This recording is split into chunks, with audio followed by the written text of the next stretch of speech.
முருகனே துணை. அனைவருக்கும் இனிய வணக்கம். ஆன்மீகம் ஸ்டார்ட்ஸ் உங்களை அன்புடன் வரவேற்கிறது. பதிவு மார்கழி மாதம் முதல் நாள் திருவெம்பாவை பாசுரம் 1. ஆதியும் அந்தமும் இல்லா அருள் பெரும் ஜோதியை சிவபெருமானை மீது மாணிக்க வாசகர் பாடியது திருவெம்பாவை எனப்படுகிறது. இது மொத்தம் 20 பாடல்களை கொண்டது.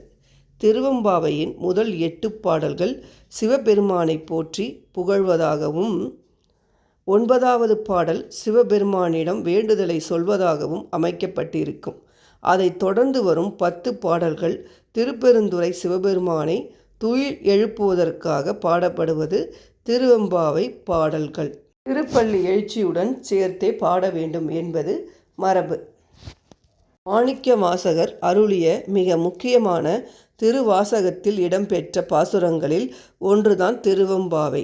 சிவபெருமானின் பெருமைகளை பற்றி கூறுவதாக இந்த பாடல்கள் அமைக்கப்பட்டு உள்ளன. இறைவனை முதல் முறையாக பாடத் துவங்கும் மாணிக்க வாசகர் சிவபெருமான் மீது 20 பாடல்கள் பாடியுள்ளார். இதையே திருவெம்பாவை பாடல்கள் என குறிப்பிடுகின்றோம். சிவபெருமானின் பெருமைகளைத்தான் உணர்ந்ததைப் போல் மற்றவர்களும் உணர வேண்டும் என்பதற்காக தோழிகள் பேசிக்கொள்வதைப் போன்று அவர் இந்த 20 பாடல்களையும் அமைத்துள்ளார்.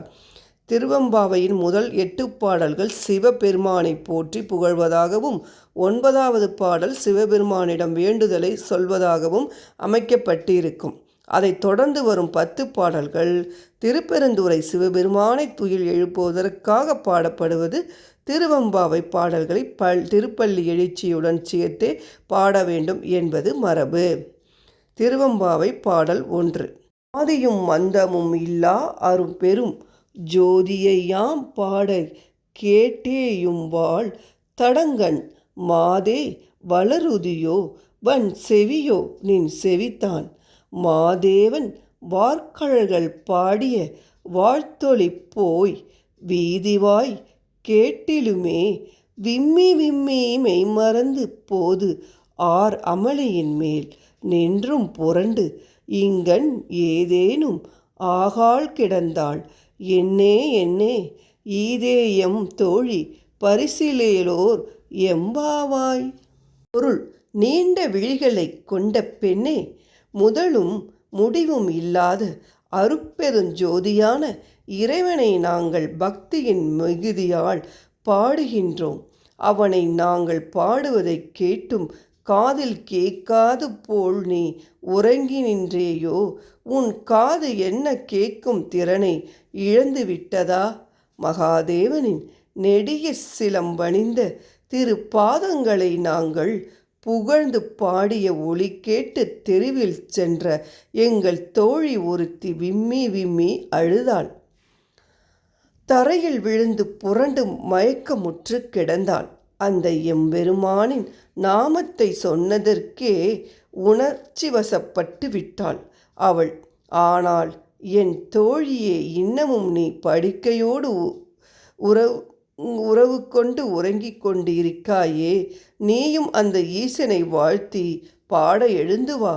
என் தோழியை அழைப்பது போது மாணிக்க வாசகர் சுவாமிகள் சிவபெருமானை தொழுவதற்காக பாவையர்கள் தோழிகளுடன் இணைந்து பாடுவதாக பாடியுள்ளார். விளக்கம்: ஒருவரை பற்றி மற்றவர்களிடம் அறிமுகம் செய்ய வேண்டும் என்றால் முதலில் அவரின் தோற்றத்தை தான் அடையாளமாக சொல்லுவோம். அதைப்போல இறைவன் எத்தகைய தோற்றம் கொண்டவர் என சொல்வதிலேயே அவருடைய பெருமைகளும் சொல்லிவிட்டார் மாணிக்க வாசகர். துவக்கமும் முடிவும் இல்லாதவர், பிறப்பும் இறப்பும் இல்லாதவரே இறைவன். அவர் ஒளி வடிவமாக எங்கும் நிறைந்திருக்கின்றார். அத்தகைய இறைவனின் திருவடிகளை அடைவதற்காக அஞ்ஞானம் என்னும் உறக்கத்தில் இருக்கும் உலக உயிர்களையே எழுந்து வாருங்கள் எனத்தான் பெற்ற இறைவனின் அருளை அனைவரும் பெறுவதற்காக அழைக்கிறார். இத்துடன் பாசுர பாடலை முடிக்கலாம். நாளை 2ஆம் பாசுர பாடலில் பார்ப்போம். நன்றி, வணக்கம்.